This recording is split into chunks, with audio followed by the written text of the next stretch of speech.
welcome back to Geffen Christian's channel. I hope you're all well and enjoying life. Now today, Geff is bored. So what do we have? Well, we have a review of a load of shitters, and we'll review them in the daylight. Asai, baby please, is featured here.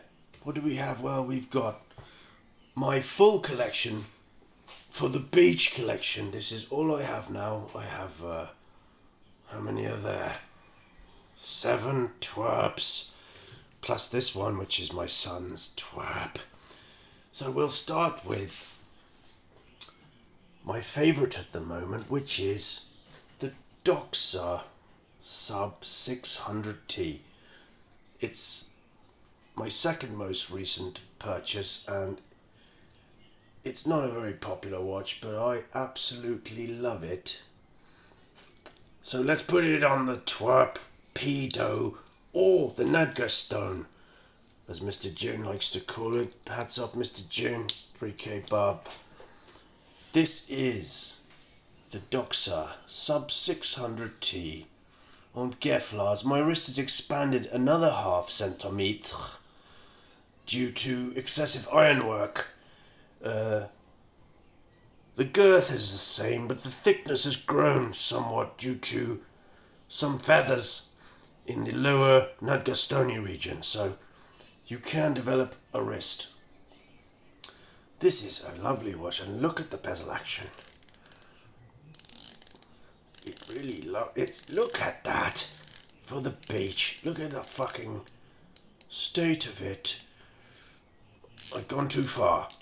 Gone too far again. So there's Geff's 600.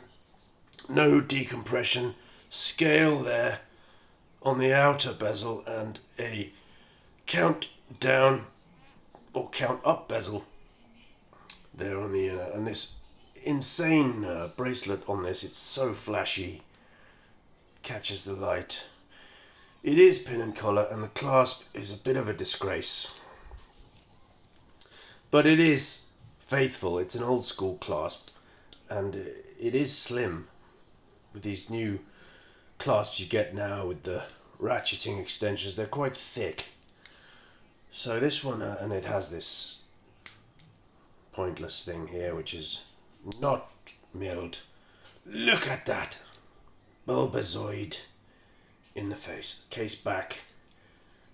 Insanity. That's the 600T. This one features the Sellita SW200. They're £1,400. You can pick them up new for about £1,000. You can get them with ceramic bezels and all that, but this one is my favourite. Of course, this is the Caribbean. There are many to choose from for the beach. Never give up in the face. Second up is the behemoth of the bunch. This is the 1500T, and I don't need to say a great deal about it because it's Doxa's biggest watch at the moment.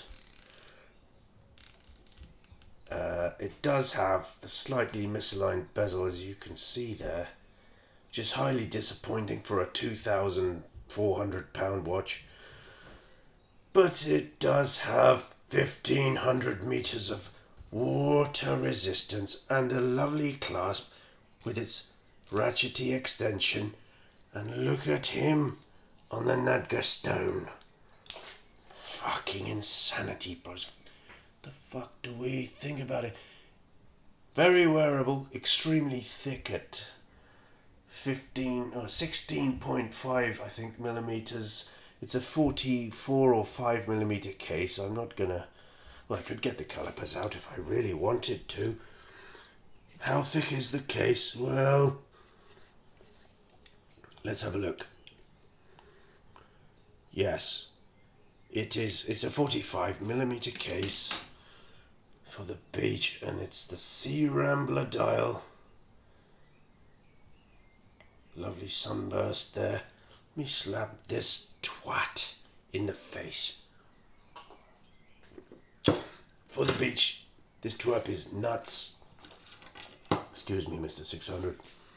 He is a thick priest.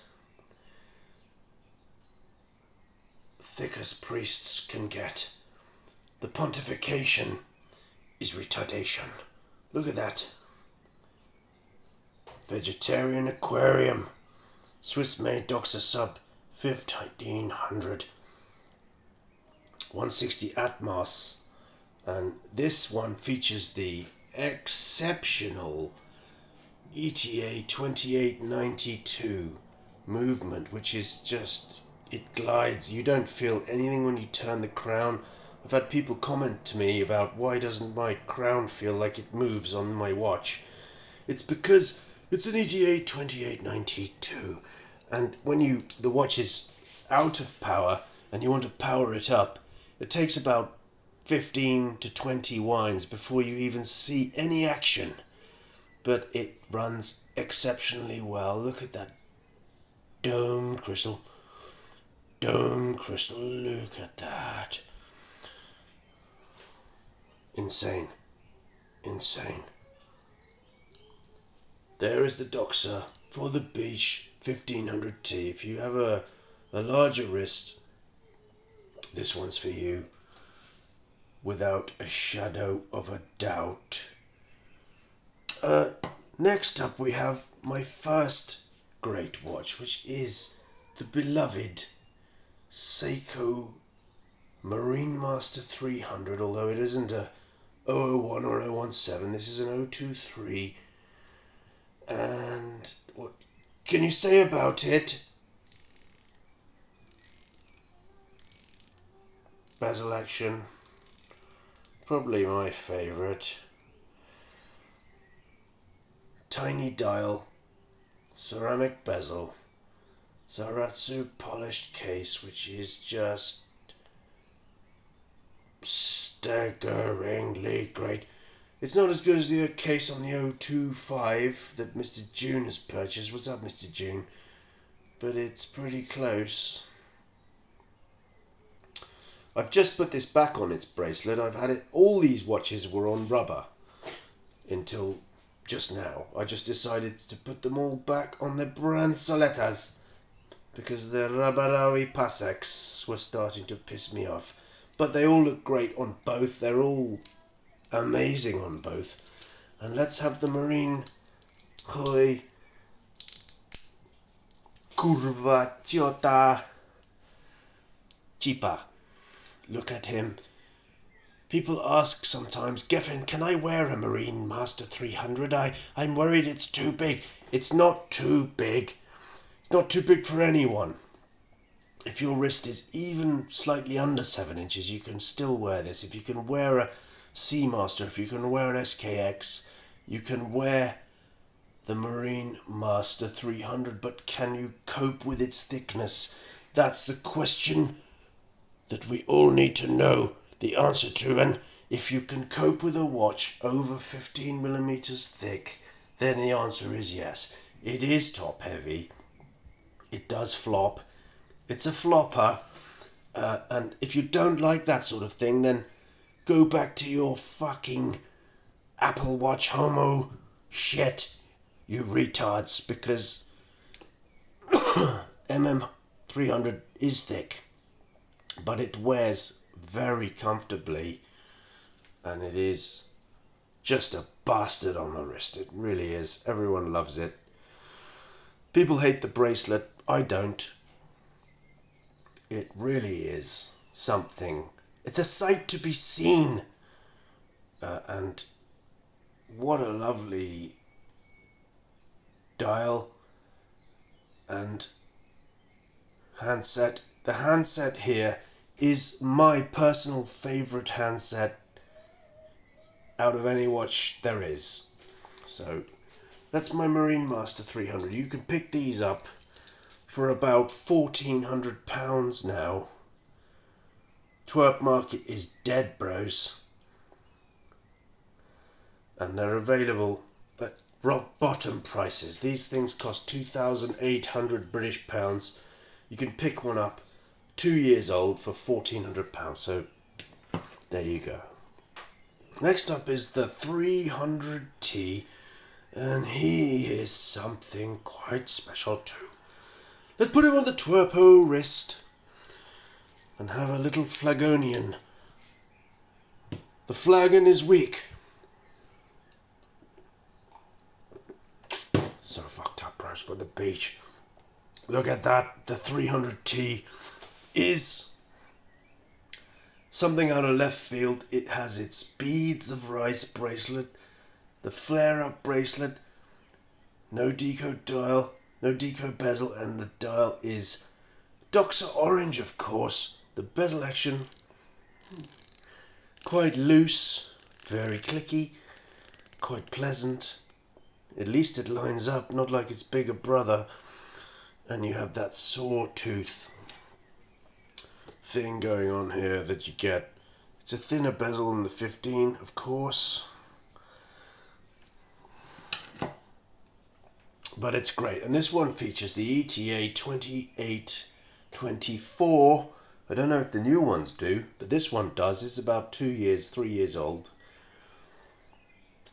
Lovely Doxa clasp, popichadwa, and then we have the swing arm. It's all good. Everything's good here. There's nothing wrong with it. People hate on these Doxas, say they're made in China. I mean, who fucking cares where they're made? They're all assembled in Hades, just like your mother was. So fuck off. Insanity, bro. And this one is the only one that features the real Doxa logo. There you go. There it is. It is the sailboat logo. This is a 1200 meter water resistant watch, coming in at quite a thin, what is it coming at? 14 millimeters for 1200 meters of water resistance.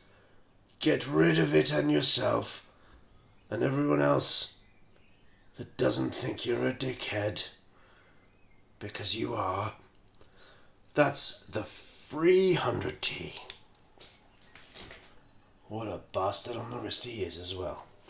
Now the next one is my most recent purchase, and that is the Doxa Sub 200. I never really wanted this watch, but then I needed to complete the Doxa collection and I had to have one, and this one came at a ridiculously low price. I put in a ridiculous offer on this watch and I got it for £536. This is a £1,200 Doxa. This was less than 2 years old and barely worn. I was very lucky to purchase it at such a low price.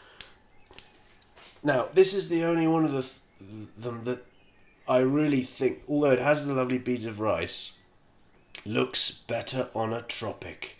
It really does. On a black Tropic or its ridiculously expensive rubber strap OEM, which is about £250. This one has the nicest bezel, even though it's the cheapest. And I'm not ashamed to admit that out of my collection, this Doxa Sub 200 has the most accurate timekeeping. This one is keeping time around +1 to +2 seconds. And it also features the SW200. I love this case design. This case is very similar to the case that you'll find on the old Seamasters with the lyre lugs. It is beautiful. Look at that. It really is, with this box crystal. Something else. And of course, the fish again. Get rid of the Jenny fish. I understand the Jenny family's desire to keep their family logo alive because they own Doxa, but it's a bit of a mix-mash. And Doxa aficionados don't really like it. I don't know. I don't really care. This one has shit loom, just like all the Doxas do. Although now this has been massively improved, but this is an example from before that happened. So it does have a loom. It's not that bad, but you know, everyone likes to hate on the loom of the Doxa. 600T has great loom, lasts as long as the 300 MM300. In the face, insanity for the beach, get rid of it and shut the fuck up, bros. That's the Doxa Sub 200. The handset is the only thing here that lets the watch down, in my opinion. It's a beautiful watch, it really is, but this handset is a bit shit, and it's a shame. I'm not keen on that hour hand with that weird little thing there. But anyway, that's not... And here we have the same clasp from the 600, but this is something else to show you, if I haven't shown you before. There is a slight difference here. The clasp looks the same, and it is the same, but if you look them close together, you can see that you do get a bit more with the 600 than you do with the 200. You get that sort of bevel on the edge, so there is a bit of a difference, but it's... You see? And the fish is brushed on the 600. I just noticed that for the first time. So they're not quite identical, but they're very close. Now, there's only two left, and I do not like dress watches at all. But these were both gifts. And this one means a lot to me, because this was from Mr. June. And it is the Orient multi-calendar watch. This is a Strapcode Engineer. And if you look at this, it's an ingenious twerp. It has a strange concoction here. It's not a perpetual calendar. You have to change the calendar. But if you want to know the date and day of any month, you can go around the dial. So it's set now. This button moves this number across.